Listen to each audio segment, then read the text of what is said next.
Good morning, class. We are looking at Chapter 4, Application of Derivatives, Section 4.4, Optimization Problems. We covered maximum and minimum values, how derivatives affect the shape of a graph, and now optimization problems. Reminding you of differentiation formulas, starting with the definition f prime of x, limit of f of x plus h minus f of x over h as h approaches 0. Couple of ways to define E. Basic differentiation formulas such as the power rule, trigonometric functions, product and quotient rules, chain rule. So the power rule, for example, the derivative of x to the power of n is n x to the power of n minus 1. The derivative of g of x to the power of n becomes the extended power rule, n g of x to the power of n minus 1 g prime of x. How do you differentiate the exponential? Ultimately, it's itself, and then you tag along, for example, the derivative of the exponent by the chain rule here, you tag along ln(b) because the base is not e. Logs, if it's the base is e, just flip it over and then times its derivative. If the base is not e, 1 over ln(b) should be tagged along. You have a curve, y equals f of x. As you go from one point to the next, you create a change in x, delta x or dx or bp. You also create a change in y. If it's along the curve, it's delta y, which is f of x plus delta x, this distance, minus f of x, which is this distance, or simply bq. You also create a rise along the tangent line, which is dy equals f prime of x dx, or this distance of AB. Sometimes we use dy to approximate delta. When we mention linearization, it simply means find the equation of a tangent. Local extrema. Local or relative extreme values, of course, extrema is the plural of the Latin extremum. Local minimum means occurs at a point C in an open interval of A to B in the domain if f of C is less than or equal to f of x for all x values in the open interval. Local maximum occurs at a point C in an open interval of A to B in the domain if f of C is larger than or equal to f of x for all x values in the open interval. In other words, if you look at both graphs, you notice peaks and valleys. That's all. Peaks and valleys, everybody. Absolute, also known as global extreme value of a or extrema, or either maximum or minimum points on a curve. Absolute minimum occurs at the point C if f of C is less than or equal to f of x for all x values in the domain. Absolute max occurs at the point C if f of C is larger than or equal to f of x for all x values in the domain. And so, again, peaks and valleys or local. Local mean, local max, local mean, local max, local mean, local max. This one is also an absolute minimum. This one is also an absolute maximum. So that would be the case. And how do we find critical points? First, the definition. A critical point of a function is a number such that f prime is 0 does not exist. So how do we find it? Find f prime, set equal to 0, or where f prime does not exist. A closed interval theorem, extreme value theorem, also known as closed interval theorem. The methodology, if f of x is a continuous function in a closed interval of A to B. We find CPs through this methodology. Then we evaluate the function at the end points A and B as well as the critical points. Absolute max is the largest, absolute mean is the smallest value.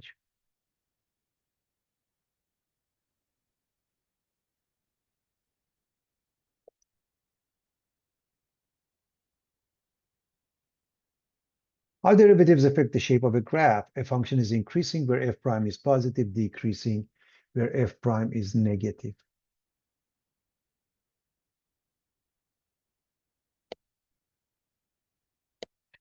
Looking like that, almost a positive slope, almost a positive negative slope if you assume it's a line, and it's not, but just to give you an idea as far as the shape is concerned.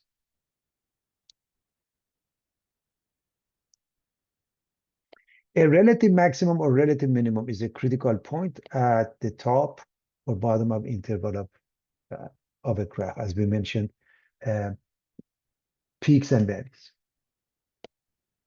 A function is concave up where f double prime is positive, concave down when it's negative, concave up, concave down. An inflection point C is a point where concavity changes. Inflection point occurs where f double prime is 0 or f prime does not exist. For example, right here, concave down, right here, concave up. So where the change occurs, it's the location of a local, it's the location of an inflection. Now, optimization problem. Optimization problem is the problem of finding the best solution from all feasible solutions. In other words, find a solution in a feasible region which has the minimum or maximum value of the objective function. For example, we want to maximize profit, minimize cost, or maximize something like an area enclosed. So we use the first or second derivative test. I'm going to go over that, but there is a very short explanation about the concept. I'm going to go over that afterwards. So the first derivative test for absolute extreme values.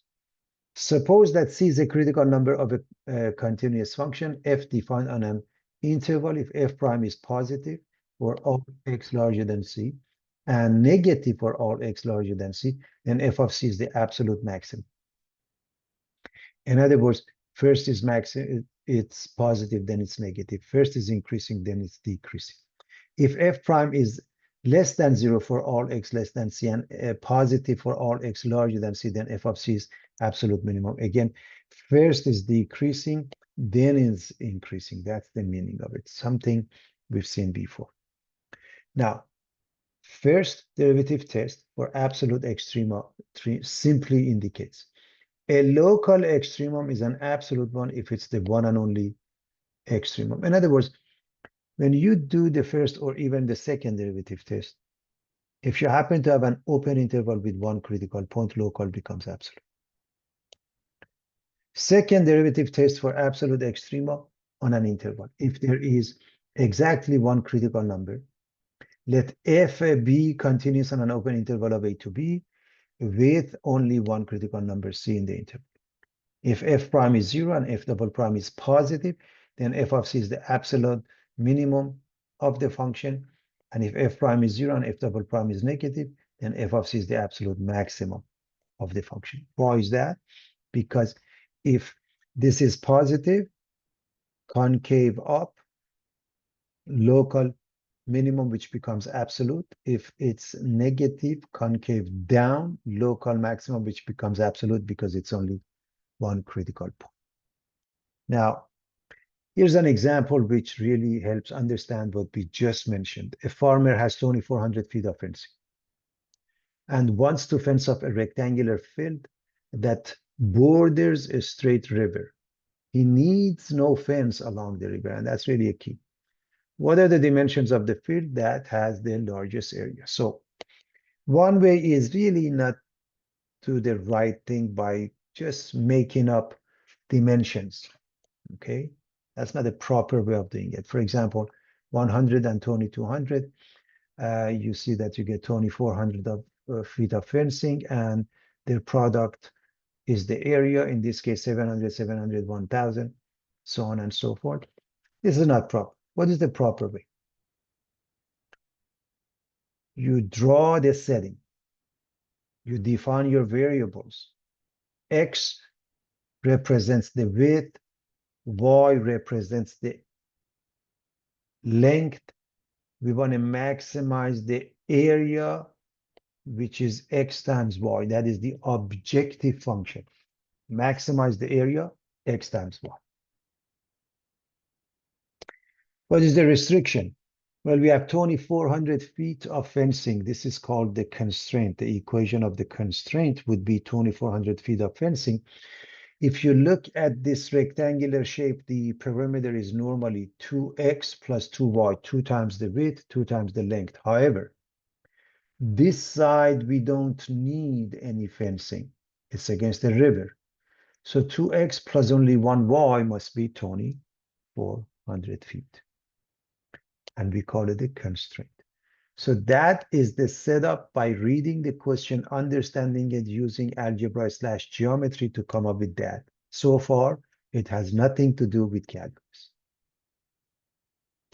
Now, the fact that we want largest area, we want to optimize maximum area. Now we are going to do calculus. To do the calculus, we notice A is a function of two variables, X and Y. We use the constraint and we solve for Y. 2400 minus 2X. We replace the Y here, and A, which is a function of two variables, X and Y, becomes A of X, function of one variable. And so you write X times 2400 minus 2X. The domain X is between 0 and 1200. Why is X larger than 0? Because dimensions must be positive. Why is it less than 1200? If you set this equal to 0,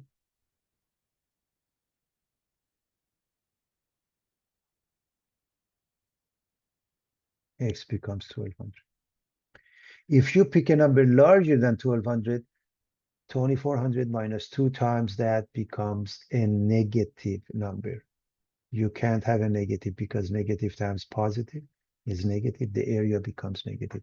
Therefore, it's restricted from 0 to 1200. That's an open interval. Since I want to differentiate to find critical point, I'm going to distribute the X. I get 2400 minus 2X squared. I'm going to differentiate and I get 2400 minus 4X. To find critical points, we set this equal to 0. When you set this equal to 0, you get only one answer, 600. So we have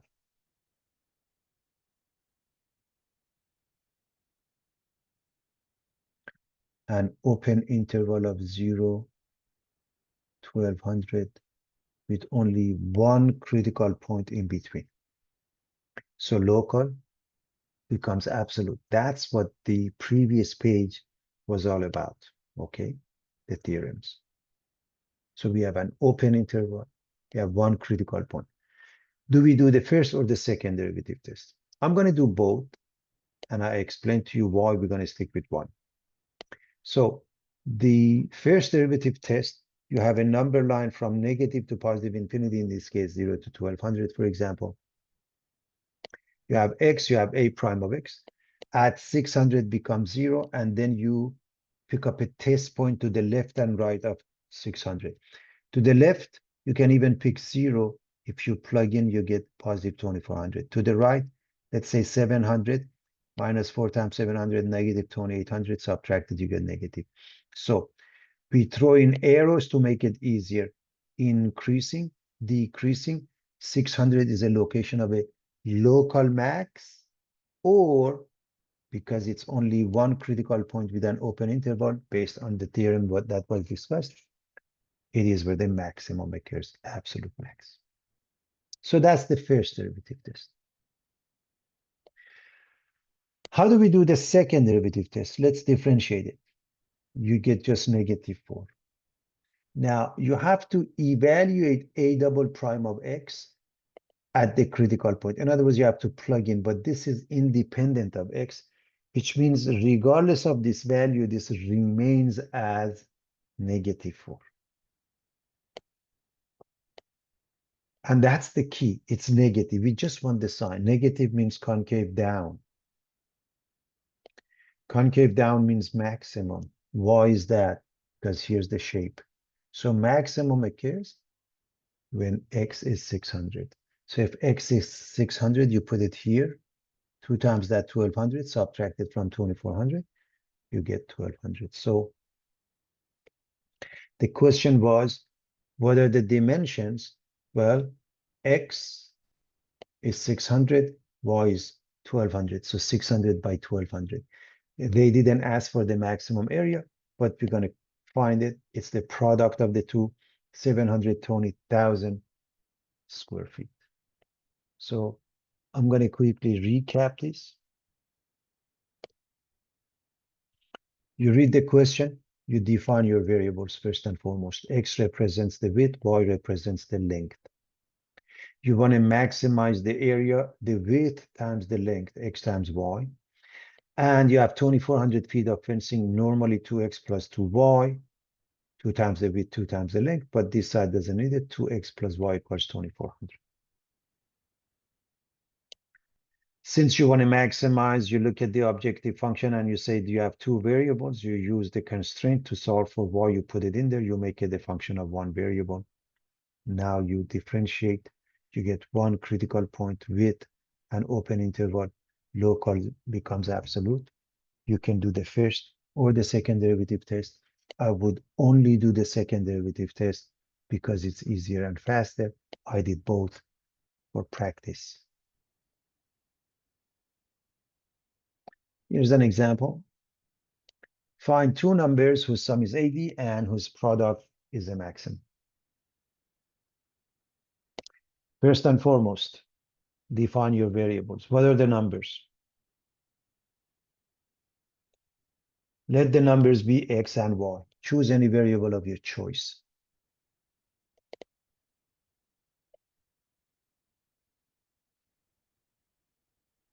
What's the objective? Maximize the product X times Y. What is the limiting factor? What is the constraint? What is it that the sum is 80? X plus Y is 80.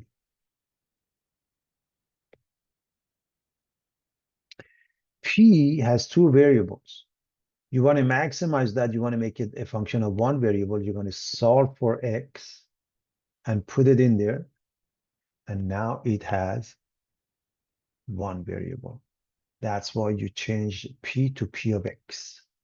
If you didn't, it's not a big deal, but it's important to understand. You have two variables here, but now we have one. Now, what is the domain? The domain is 0 to 8. Why is that? We want to maximize the product. If one of them is 0, the product is 0. If it's 80, 80 minus 80, 0, the product is 0. If it's larger than 80, for example, 90, you get negative times positive is negative. So the product becomes 0 or negative. Not a good idea. You want to maximize it.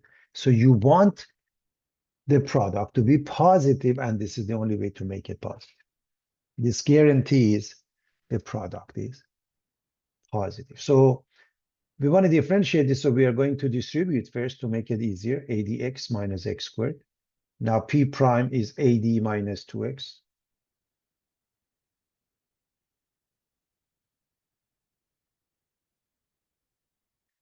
You set this equal to 0 to find the critical point, and x becomes 40. So what do we have?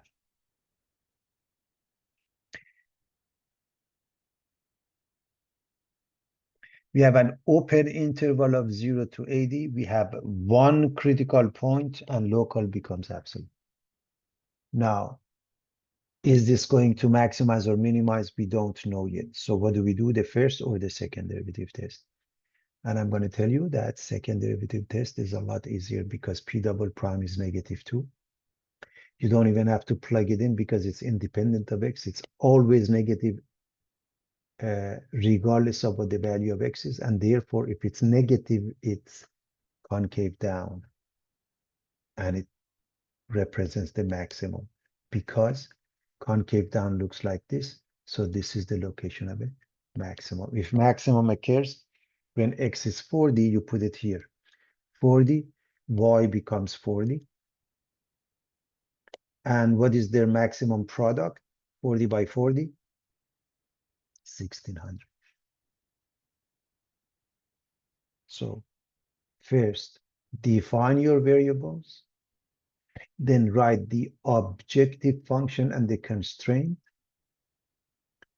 Use the constraint to solve for one of the variables and put it into the objective function to make it a one variable.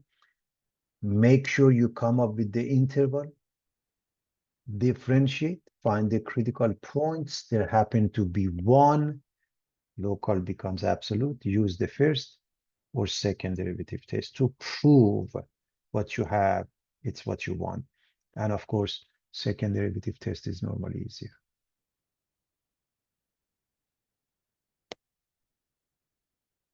A farmer with 240 feet of fencing wants to build an E-shaped enclosure besides a creek. As seen in the diagram, find the maximum area that can be enclosed. As always, define your variables. So X represents the width, Y represents the length. The objective is to maximize the area, which is X times Y. The constraint is that we have 240 feet of fencing only. So if this is X, so is this, so is this, and we have 1, 2, 3X plus normally 2Y, but this time only 1Y because this side doesn't need anything. And that's the constraint equals 240.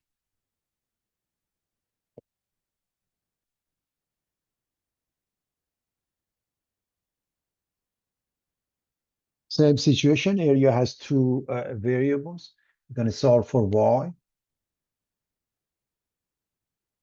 240 minus 3X, we're going to replace it to make a function of X only.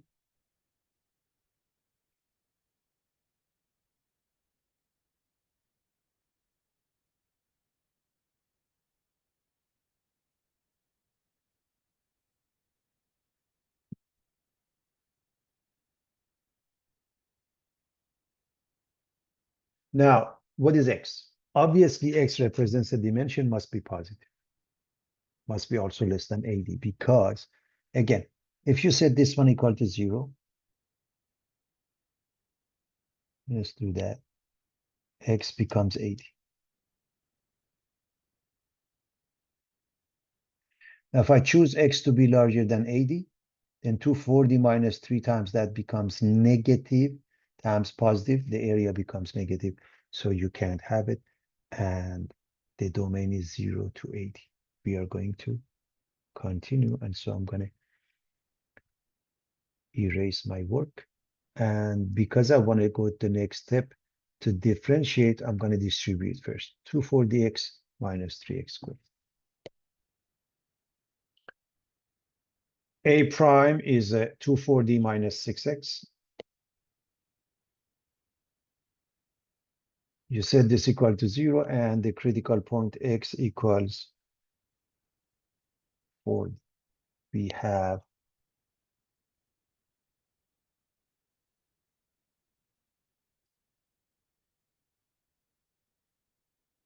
an open interval of 0 to 80, and we have one critical point. Therefore, local becomes absolute. So having said that,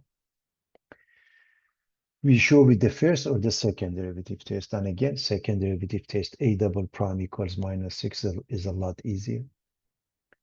And you have to evaluate it at x equals 40. There is no need because it's independent of that. So it's negative 6. It's always negative. Concave down, maximum occurs because the shape is like so. It's always concave down. It's a local max, and because only one critical point is an absolute max at x equals 40. So if I put the 40 here, 3 times that is 120, subtract it from 240, and y becomes 120. And so the maximum area would be 40 times 120, or 4,800 square feet. Again, a quick recap would be to understand this shape, define your variables, area becomes x times y, but the fencing becomes 1 to 3x plus 1y equals 240, and the rest follows.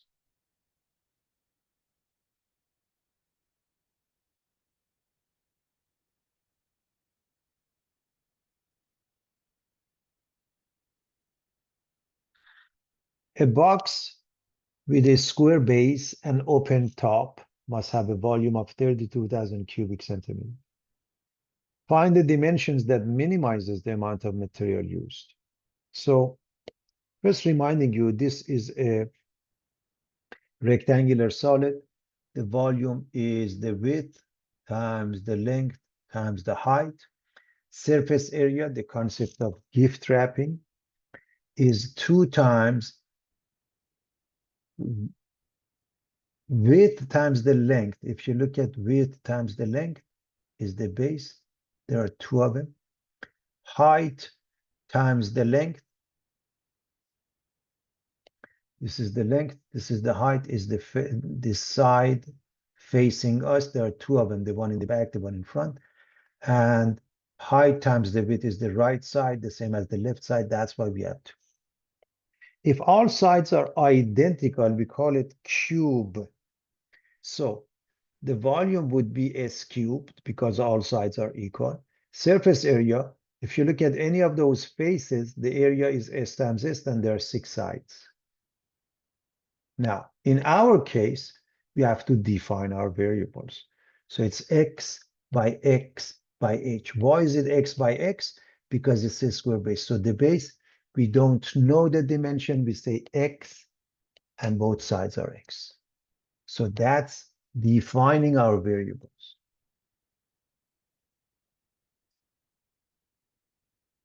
Now, what is the objective? The gift wrapping, as I mentioned, the surface area. So if I want to gift wrap this, the one facing us is X times H, and I hope you see, because the base is a square, there are 4 sides and they are all identical. X times H. So 4 sides would be 4xH. The base is X squared, the area. So is the top, plus 2x squared normally.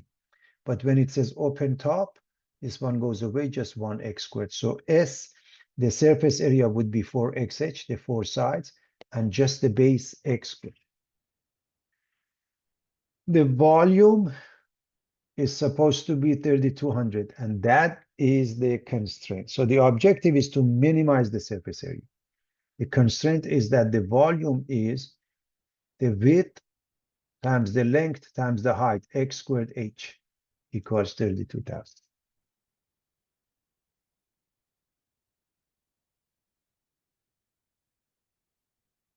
And so, again, surface area happen to have 2 variables, X and H. We're going to go with the constraint and solve for H. That means divide by X squared. So H becomes 32,000 divided by X squared, everybody. We are going to go right here and replace the H. 4x times H, which is 32,000 over X squared, plus X squared. Please understand 4 times 32,000 is 128,000. X goes away, and this becomes X. In other words, this completely goes away, and so does the exponent. Because we want to get this ready for the next step, which is differentiation, we bring the X up, and we say 128,000 x to the power minus 1 plus X squared, and X represents dimension, must be positive. So this is important. It's an open interval of 0 to infinity. You have to justify your answer. Why this is the case, you have to come up with this domain.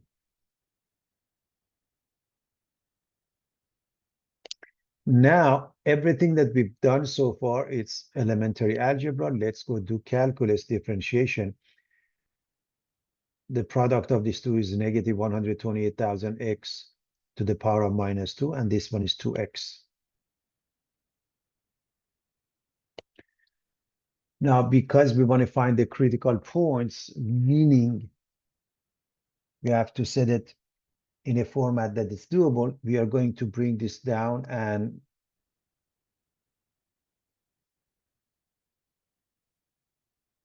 write it as S prime equals negative 128,000 over X squared plus 2x. And when we take a common denominator, becomes X squared. This is negative 128,000, and this becomes plus 2x cubed. Now, to find critical points, a fraction is 0, S prime is 0 when the top is 0. A fraction is undefined or doesn't exist when the bottom is 0. The bottom equal to 0 gives you x equals 0, which is not in the domain. So just the numerator. We set it equal to 0, and we solve.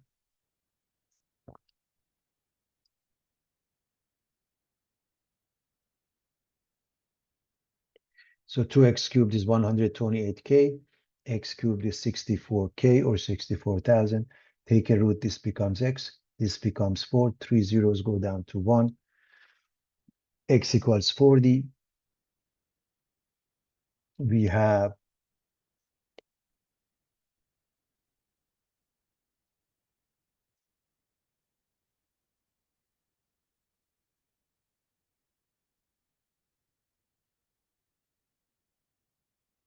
the open interval of 0 to infinity with one critical point. Local becomes absolute. We are going to go with the second derivative test. So to do so,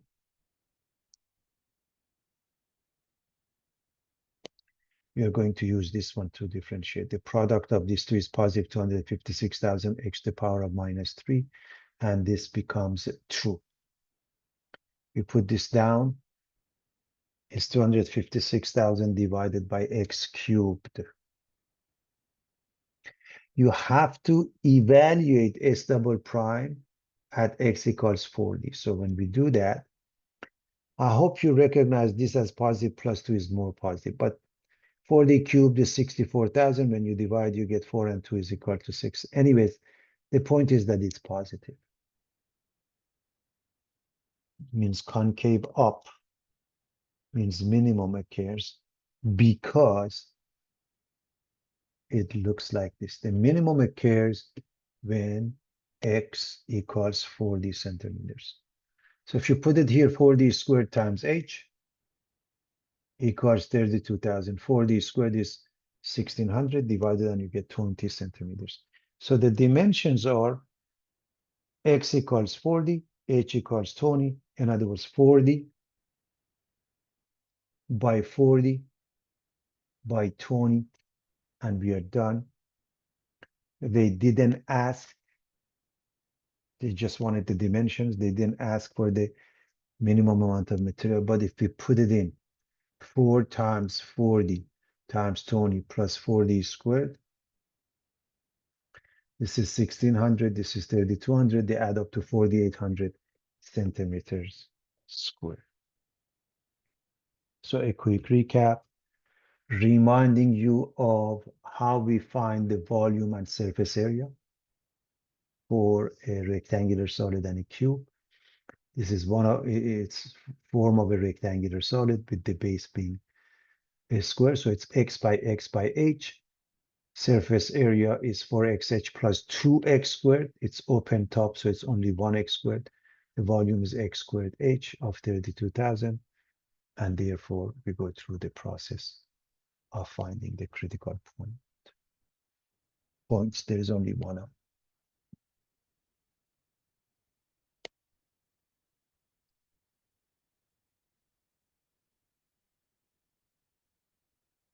Find two numbers whose difference is 18 and whose product is a minimum. Again, we have to start defining our variables. Let the two numbers be x and y. So you've got to define your numbers, your variables. Let the numbers be x and y. And that is extremely important to do the right thing. Now,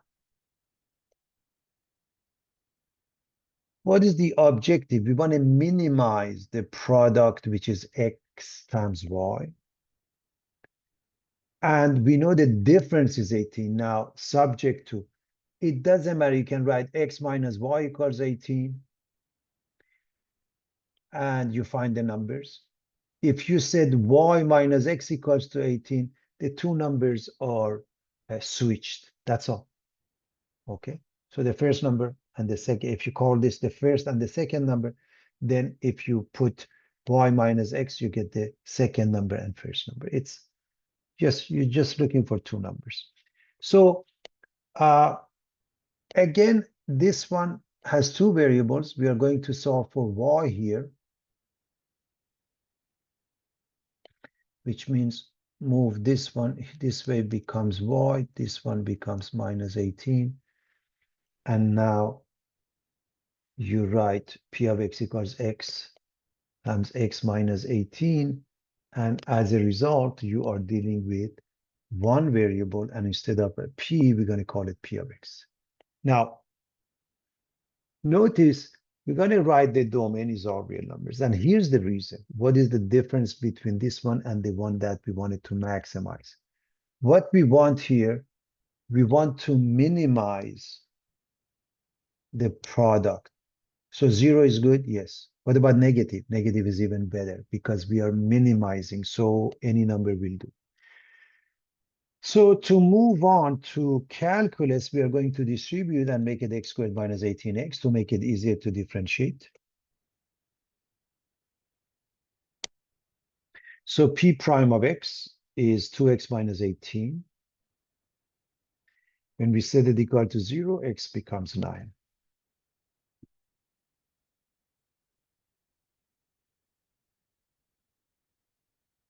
So we have an open interval, and we have one critical point.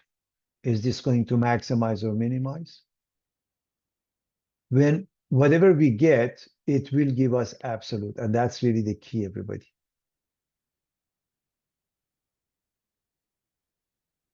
Again, we go with the second derivative because it's easier. P double prime is 2, it's just a number. You have to plug in, it makes no difference, everybody. So P double prime is 2, and that's a positive value, which means it's concave up. And concave up looks like that. Therefore, it's a minimum at x equals 9. So if x equals 9, what is y? X minus y equals 18.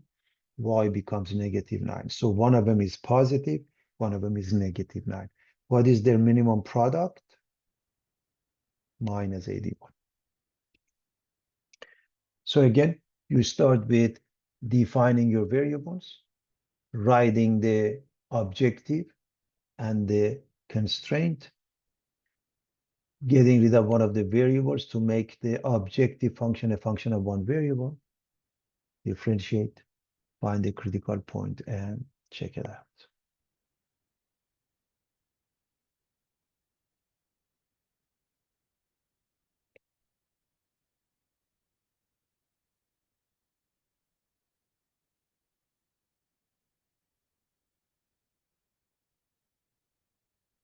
Let us enclose a rectangular area of 288 square feet, and then divide it into 3 equal size pens with parallel sides. What dimensions will minimize the material needed? We have to define our variables. Here's x, here's y.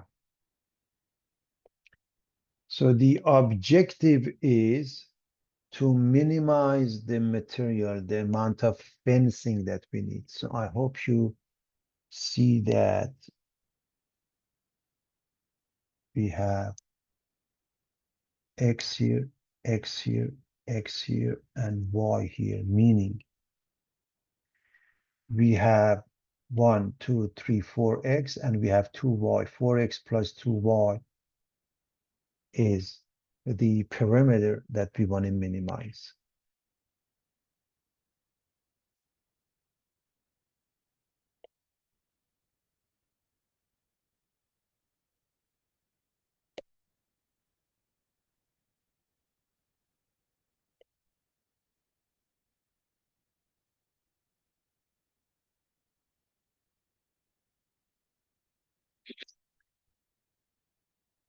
The area is 288 square feet, so x times y, that is the constraint, is 288 square feet.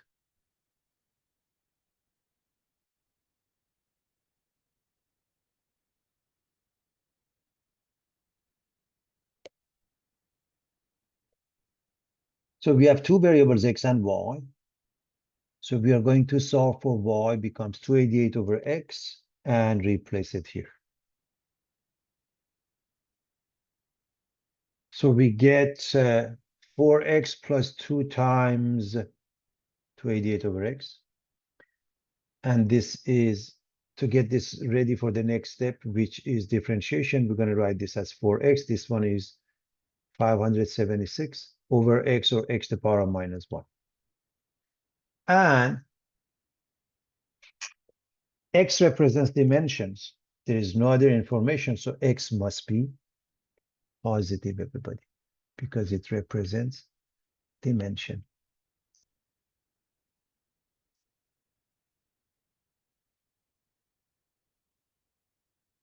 All right.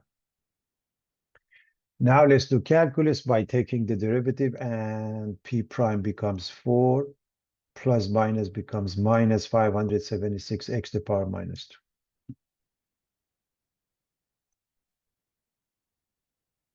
Because we want to find the critical points, we are going to put the x to the power minus 2 down, making it x squared. We're going to take a common denominator of x squared, and this becomes 4x squared minus 576 over x squared. Elementary algebra, everybody.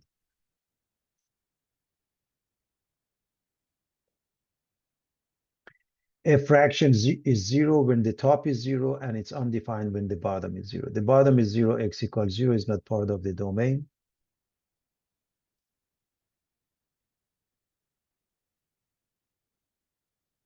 The domain is 0 to infinity.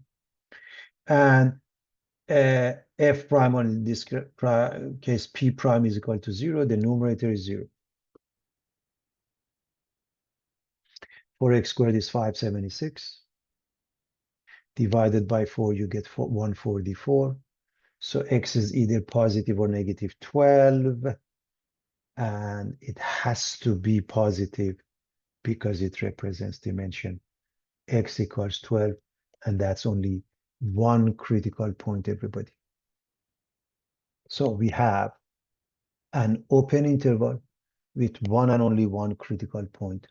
Local becomes absolute. We can do the first. For the second derivative test, for sure, we're going to do the second derivative test, and going to use this one to differentiate again, which means p double prime, this goes away, 0. The product of two negative numbers, positive 1152 x to the power minus 3, or simply 1152 over x cubed.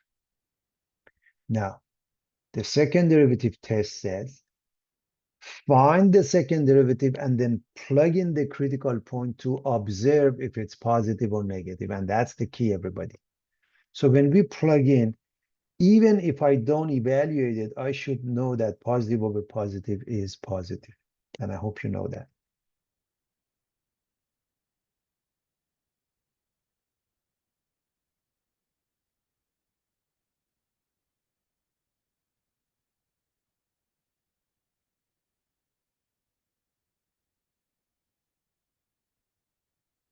Positive means concave up, means minimum because it looks like that. So the minimum occurs when x equals 12 feet. Well, what is y? Well, if I put the 12 here, and I'm going to divide 288 by 12, I get 24 feet. So the dimensions are 12 by 24. 12 by 24. Those are the, this is the answer. Those are the dimensions. But what is the minimum material? 4 times x, 4 times 12, plus 2 times y, 2 times 24, 96 feet. They didn't ask for that. Sometimes they do. And if they do, you should be able to answer.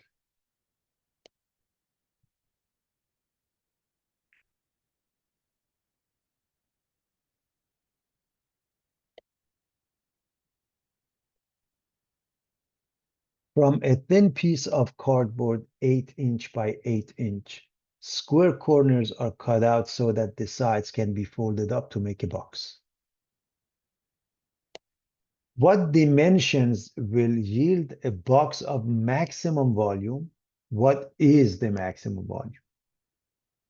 So we have a 8 by 8 and we cut the corners. 8 by 8 and we cut the corners. How much do we cut them? We have no idea. We cut them by X amount. When we cut it by X amount, the total was 8. We cut each side by 8, and therefore this becomes 8 minus 2x. You fold it into a box such that each side is 8 minus 2x. The height is x. The volume normally is the length times the width times the height. The length times the width times the height. The constraint is that the width equals the length equals 8 minus 2x. The height is x. And so the volume, which is a function of 3 different variables, we plug in and we make it a function of one variable, x. And so we call it V of x, x times 8 minus 2x quantities.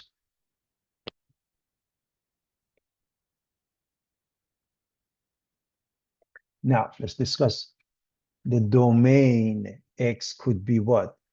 X has to be between 0 and 4. A couple of reasons you can easily see that. First of all, X is you're going to cut some corner. If you don't cut any corner, you can't create a box. End of the story. Must be positive.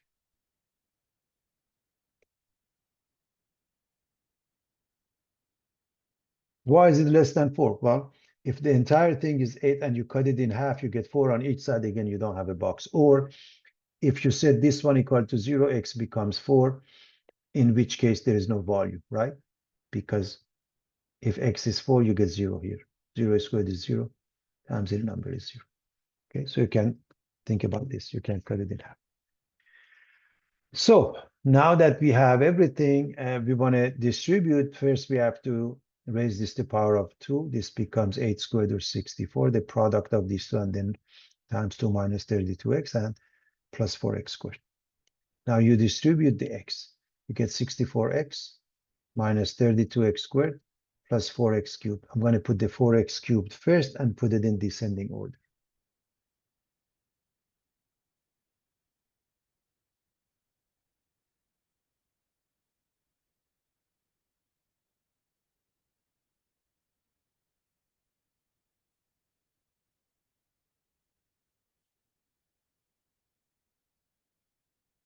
So it's ready to go to the next step. Everything we've done so far, elementary algebra, intermediate algebra, college algebra, you name it. Now we're going to do calculus by differentiating. When I differentiate, I get 12x squared minus 64x plus 64.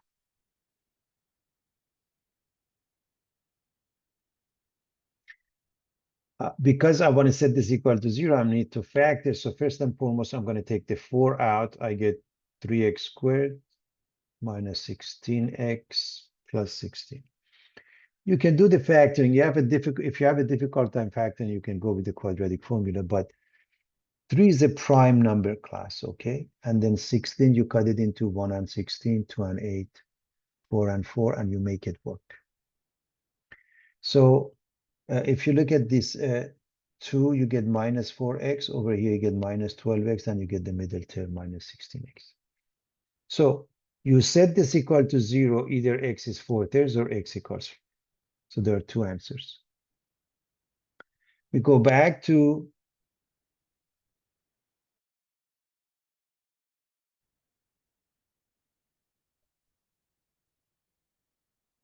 the interval 0 to 4. So obviously 4 can't be. The first thing you do, you get rid of 4.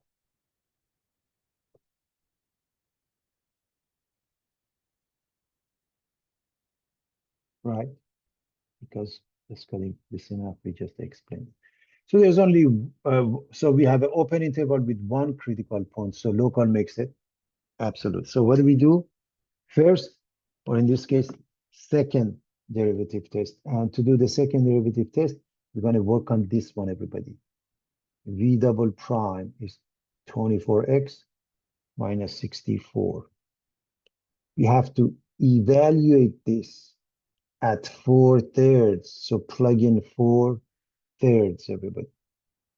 V double prime of 4/3 is 24 times 4/3 minus 64. And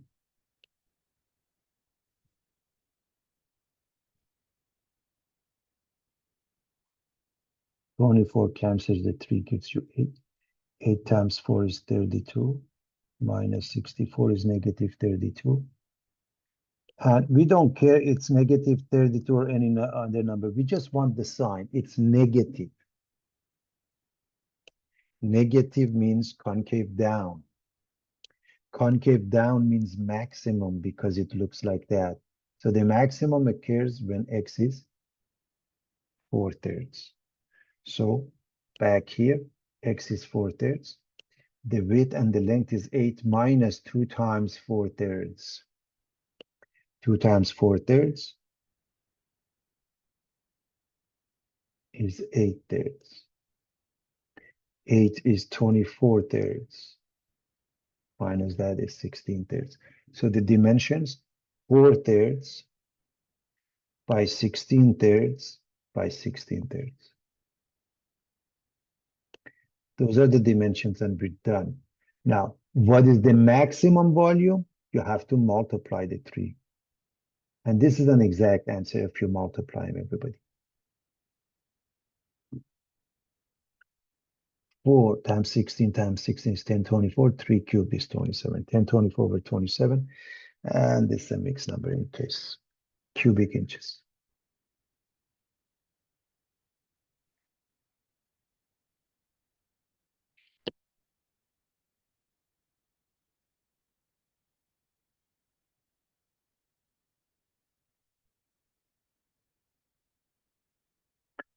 A stereo manufacturer determines that in order to sell X units of a new stereo, the price per unit in dollars must be P of X equals 1,000 minus.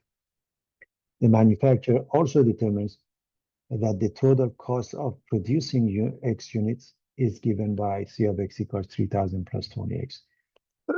Find the total revenue R of X.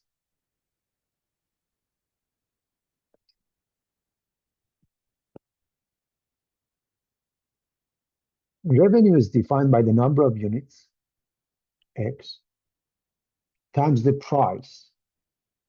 So the product of the X and price is the revenue. So we get 1,000 X minus X squared. So that's pretty straightforward, everybody.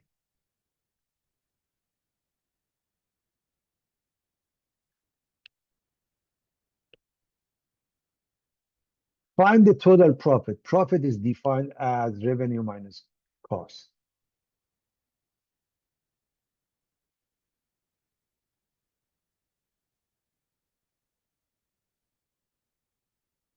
So we are going to subtract the cost from this, which makes this minus 3,000 minus 20X. These two are like terms. We put them in descending order. We get minus X squared plus 980X minus 3,000.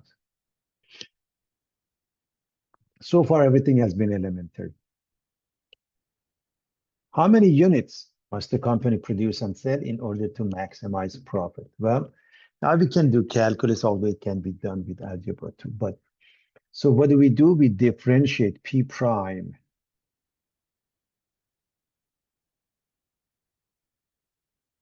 is negative 2X plus 980. To find the critical point, we set this equal to 0 and X becomes 490. So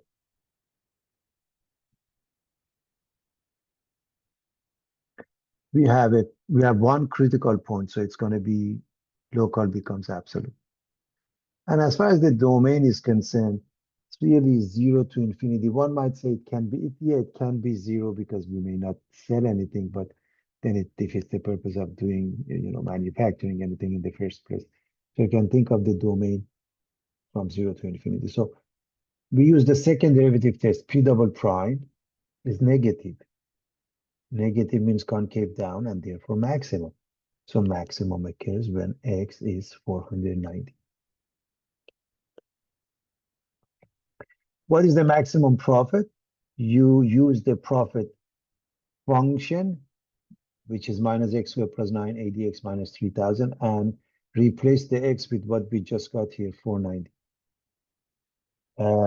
P of 490 is minus 490 squared plus 980 times 490 minus 3000. We get $237,100. What price per unit must be charged in order to make this maximum profit? Well, we go to the price function, everybody, and replace the x with 490. Clearly, we get 510. So $510 is the price we are going to sell. So the only part that was really calculus was finding P prime and P double prime, everybody.